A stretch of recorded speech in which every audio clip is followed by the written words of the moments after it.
किसी आयताकार मेज की सतह के ऊपर का परिमाप 28 मीटर तथा क्षेत्रफल 48 वर्ग मीटर है तो विकर्ण की लंबाई ज्ञात करें। आयताकार मेज दी है तो उसका ऊपर वाला सतह भी आयताकार होगा। इसका परिमाप हमें क्या दिया है? परिमाप हमें दिया है 28 मीटर। आयताकार परिमाप का फॉर्मूला क्या होता है? 2 गुना लंबाई प्लस चौड़ाई। ये इसकी चौड़ाई होती है और ये उसकी लंबाई होती है।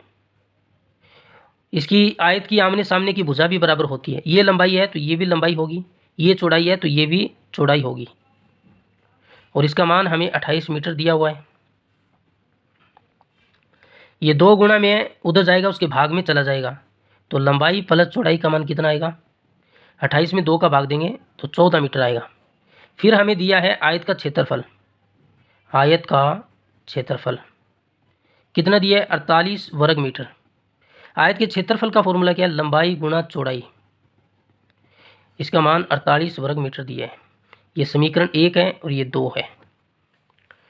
अब हम एक फॉर्मूला लगाएंगे। इस सवाल को करना है तो ये वाला फॉर्मूला लगाएंगे, लंबाई प्लस चौड़ाई की होल पावर 2।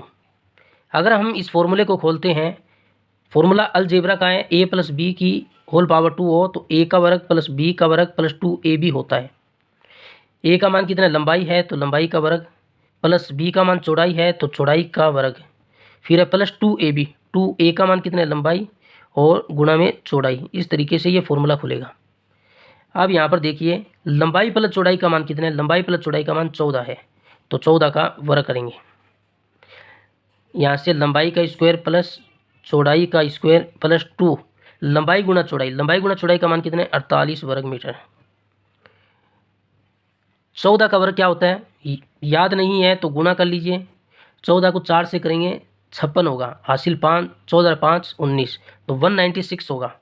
196, ये 48 का 2 से गुणा करेंगे तो 96 होगा और ये प्लस का 96 इधर आएगा तो माइनस का होगा 96 और बराबर में लंबाई का वर्ग प्लस चौड़ाई का वर्ग। तो यहाँ से हम लंबाई का वर्ग प्लस चौड़ाई का वर्ग का मान निकालें तो 196 में 96 घटाएंगे तो 100 आएगा। आयत का हमें क्या निकालना है? आयत का विकर्ण निकालना है। आयत का विकर्ण, आयत के विकर्ण का फॉर्मूला क्या होता है? रूट में लंबाई का वर्ग प्लस चौड़ाई का वर्ग। ये लंबाई का वर्ग प्लस चौड़ाई का वर्ग है, दोनों पर वर्गमूल लेना है तो दोनों साइड हम वर्गमूल ले लेते हैं। तो ये 100 का वर्गमूल क्या होगा? 10 होगा। तो विकर्ण का मान कितना आएगा? 10 मीटर आएगा और ऑप्शन इसमें बी सही होगा।